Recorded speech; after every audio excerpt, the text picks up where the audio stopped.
What's going on, everyone? Jeremy here from the court, and I really appreciate all the support. Appreciate all the new subscribers. If you haven't yet, please click that red subscribe button down below. I got some breaking news.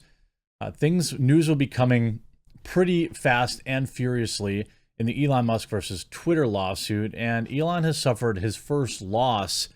At least this is how it's being branded by the media, and I think it's actually fair to say that this is a negative judgment by the court, because what he had been doing was trying to request more time to gather information before the trial began, but the judge basically said, tough cookies, it's going to begin. And we've got all sorts of other news going on here.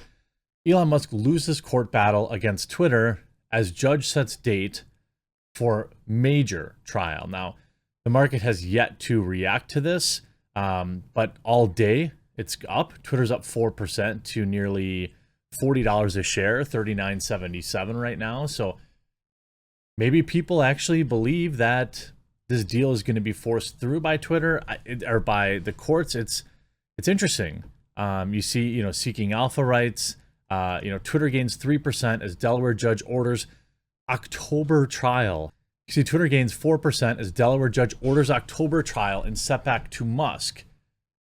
Twitter stock briefly jumped higher again, as much as 4.5% after a Delaware judge ruled that the legal battle with would-be buyer Elon Musk can go forward in October, respecting Twitter's request to expedite, meaning Twitter wants to get this in court as soon as possible, and also they want to give Elon less time to gather evidence and perhaps get out of the deal.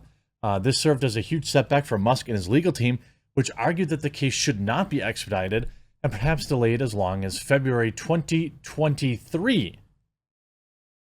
That's more than a year. The Delaware Court of Chancery has been highly amenable to expedition requests in cases where a party is calling for specific performance of a deal, as is Twitter, the judge says. Meanwhile, the longer such deals are in limbo, the larger of the risk to irreparable harm to the selling company, she said. Essentially, the longer this stays in limbo, the worse it is for Twitter, so I'm not going to allow that to continue. Interesting stuff. And, the way Twitter's reacting, of course, is they're all super duper happy. You could see The Independent writing, breaking! Elon Musk loses court battle against Twitter.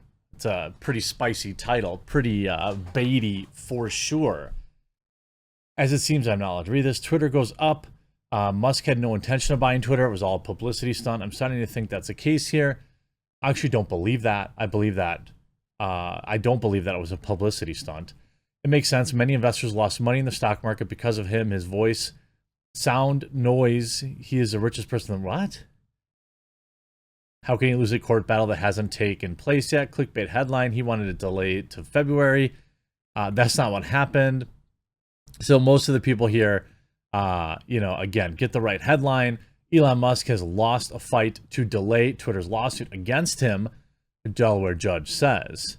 I don't really think that this necessarily matters.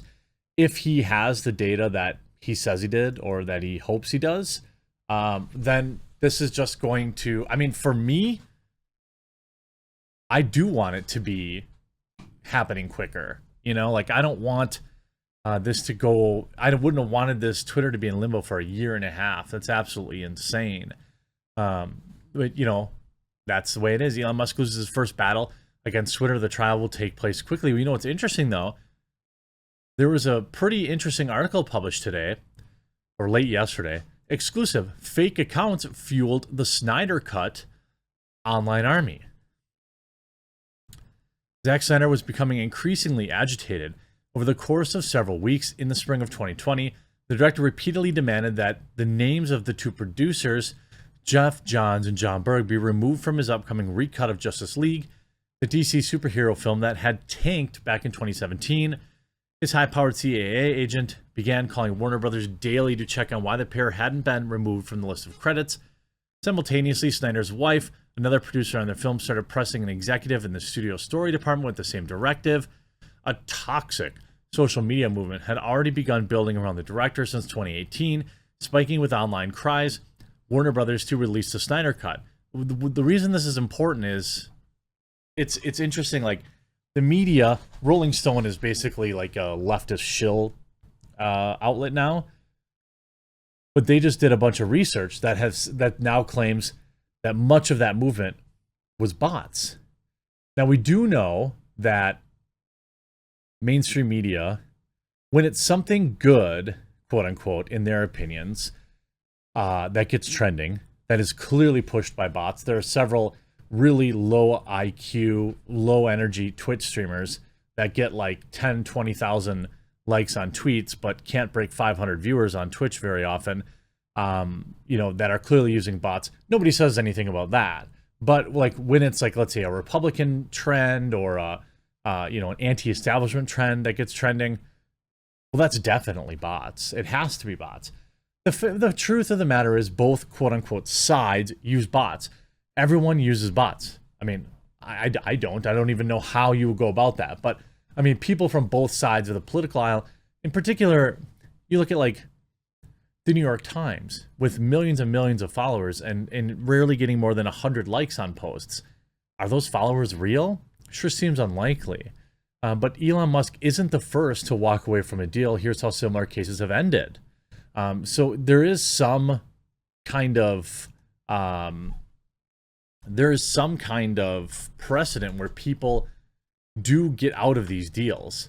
And, I don't believe that, the judge is going to make Elon buy this. Elon Musk isn't the first executive to have buyer's remorse.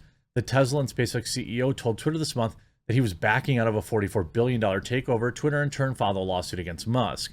Though the personalities and money attached to the deal make it one of a kind, there have been takeover arguments in which one party tries to walk away. Many of the lawsuits stem from the disputes wind up in Delaware Court of Chancery, a non-jury court that has become a premier legal ground for businesses. Many of these cases don't reach judgment because it's far more likely for the parties to settle out of court. For those that do, experts say the rulings rely heavily on initial contracts, which of course are seller-friendly. The Delaware court very rarely grants breakups, said Thomas Lees, an accounting professor of law by courtesy of Northwestern University. You sign a deal, you live by the deal. You can't get out of it under extraordinary circumstances, but you can get out of it, but it's typically difficult.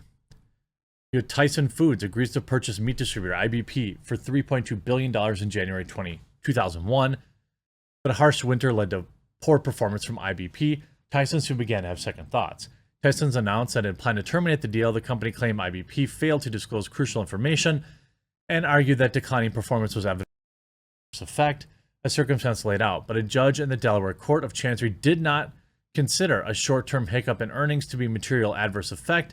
In June 2021, Judge Leo Strine, who now works for the firm representing Twitter, ordered Tyson to close the deal. The case sets really, really high threshold of what's necessary to prove MAE or material adverse effects. And they've also, Tiffany versus LVMH, a settlement. There's been many cases where that it didn't necessarily go the way that people are hoping it would for Elon. Ricks expects the case to wrap sometime this year, although Musk's lawyers are pushing for a February trial date. We know now that's been denied. The Northwestern professor noted that cases like this typically either go to court where the person like Elon Musk loses, or the two parties compromise with a revised price. Musk is on the hook one way or the other, he said. He's not going to walk away from this scot-free. That'll be interesting. Twitter is obviously very happy that, it's funny because Twitter is like stuck in this weird position where they're happy that Elon Musk is taking the L, but like, what happens when they get their way, right? What happens when they get their way and then Elon takes over and then he really goes scorched earth? Twitter is, of course, calling Musk's bot complaints an irrelevant sideshow. Twitter is seeking a quick trial to force Musk to honor buyout deal. We now know that that quick trial has been granted. The earliest possible trial date is imperative, Twitter's attorney said in the 9-page filing on Monday, responding to Musk's request for delay. This very public dispute harms Twitter with each passing day. And honestly, that's probably true. Twitter's not like my coffee brand, coffee.com, which, by the way, we are fully restocked. We're closing in on 2,000 5-star reviews for our various 6 different coffees, our cold brew coffees, our 6 organic loose leaf teas, our 3 hot cocos, and much more. If you want to support the channel and you don't want to, and you already drink coffee or you drink tea or hot cocoa, or maybe you know someone that does, maybe consider going on over to coffeebrandcoffee.com and just checking out the reviews. That's all I would ask. We also have a huge pre-order going on right now for K-Cups, so we can get the equipment and infrastructure to offer you all K-Cups. We've got 2 different brands or blends going for the K-Cup pre-order. We've got all these coffee roasts. We've got hot cocoa. We've got cold brew bags. Our Roaster's Choice program completely sold out. If nothing else, head over to the website and just check out the reviews. There's now 1,191 5-star reviews from actual customers you can see taking pictures of the product to prove they own it. There's even video reviews. I really think you're going to love it. And you're going to want something to enjoy as you see this trial unfolding. Twitter erupting that Elon Musk took an L, but this probably isn't good for them. Live blogging the case. Twitter asks court date beginning of September, a timeframe consistent with precedent cases, acute harm and risk to public companies with uncertain of acquisition overhang, Musk aware of bots when entering the agreement and waiving due diligence. Musk purported termination letter provided no singularly clear reason for termination.